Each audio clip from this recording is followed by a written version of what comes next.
আজকে রাতে ডিনারের জন্য ঝটপট আমি বানিয়ে নিলাম একটা পাবদা মাছের রেসিপি। মানে গল্প করতে করতে এত দেরি হয়ে গেছে, রাত যে 10টা বেজে গেছে খেয়াল নেই। সেই জন্য তাড়াহুড়ো করে একটু মাছ ছিল বার করে নিলাম। বার করে নিয়ে একটু লবণ, হলুদ, সর্ষের তেল দিয়ে মাখিয়ে একটা তেল গরম করলাম কড়াইতে, হালকা করে ভেজে নিলাম। মাছগুলো ভাজতে ভাজতে কিছুটা ভেঙে গেল, কিছুটা আস্ত রইল। নো প্রবলেম, তাড়াতাড়ি খেতে দিতে হবে। আমাদের এই কাজটা তাড়াতাড়ি করে শেষ করে নিতে হবে। আপনারা যখন ভাজবেন একটু কেয়ারফুল থাকবেন, এটা খুব মাছটা ছেটায়। একটু ঢাকনা চাপা দিয়ে দিয়ে হাই ফ্লেমে এটা ভেজে নেবেন। আমার হাতের অবস্থা খুব খারাপ, আমি রং খেলে আমার হাত পুরোপুরি গেছে। সেই জন্য ভেবেছিলাম দিদিকে দিয়ে করাবো, সেটা হয়নি।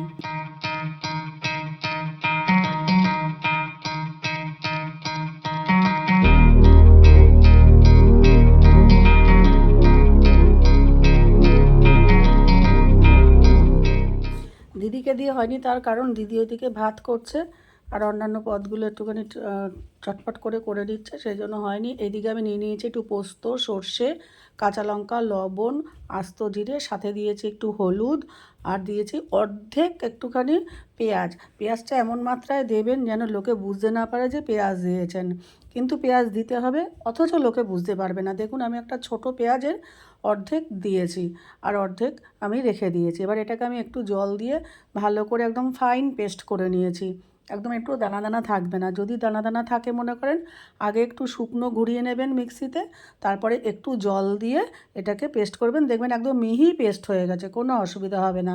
এরপর আমি ওই সেই কড়াইটায়, যেটা মাছ ভাজার কড়াইটা, ওই কড়াইয়ে দিয়ে দিলাম একটুখানি কালো জিরে ফোড়ন। কালো জিরে ফোড়নটা একটুখানি যখন একটু ফুটে ফুটে উঠেছে, তখন ওই যে পেস্ট তৈরি করেছি দিয়ে দিয়েছি ওই পেস্টটা দেওয়ার সাথে সাথে একটু জল দিয়ে দিয়েছি, কেননা এখানে সর্ষে আছে তো, নাহলে সর্ষেটা তেতো হয়ে যাবে। একটু জল দিয়ে একটু কাঁচা ভাবটা কাটিয়ে নেওয়ার পরেই আমি দিয়ে দিয়েছি একটু টক দই। টক দইটা দেওয়ার আগে আমি একটুখানি ফেটিয়ে নিয়েছিলাম, নাহলে দানা দানা থাকবে। একটু টক দই দিয়ে দিলাম। টক দই দেওয়ার পরে একটু ভালো করে নাড়াতে হয়। আপনারা কিন্তু ননস্টিক যখন ব্যবহার করবেন, ননস্টিক কড়াইয়ে কিন্তু কাঠের হাতা ব্যবহার করবেন।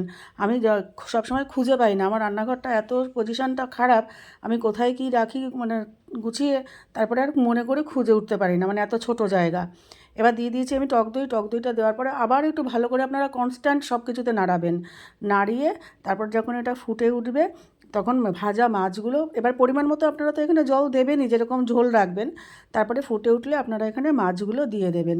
পরিমাণ মতো লবণ দেবেন, লঙ্কা চিড়ে দেবেন, সেটা আপনাদের ইচ্ছা অনুযায়ী দেবেন। একটু চিনি দেবেন। চিনি দেওয়ার পরে যখন মাছগুলো এই ইয়েগুলো ফুটে উঠবে, তখন আপনারা মাছগুলো দিয়ে দেবেন। দিয়ে ঝোলটা ফুটে উঠলে একটু কাঁচা তেল, সর্ষের তেল দিয়ে দেবেন। দরকার হলে আপনারা যদি পছন্দ করেন একটু ধনেপাতা কুচি দিয়ে দিতে পারেন, তবে ধনেপাতা কুচি না দিলেও এটা অপূর্ব খেতে হয়। আপনারা একবার এটা অবশ্যই ট্রাই করে দেখবেন। আমি যেভাবে ঝটপট করে করলাম, আপনারাও এভাবেই তাড়াতাড়ি করে একদিন করে দেখবেন। এত তাড়াতাড়ি এটাকে রান্না করলাম, কিন্তু খেতে যে এত দুর্দান্ত সুস্বাদু হবে ভাবতে পারিনি। আপনারা অবশ্যই এটাকে বাড়িতে ট্রাই করবেন এবং কমেন্ট বক্সে জানাবেন এটা কেমন লাগলো আপনাদের খেয়ে।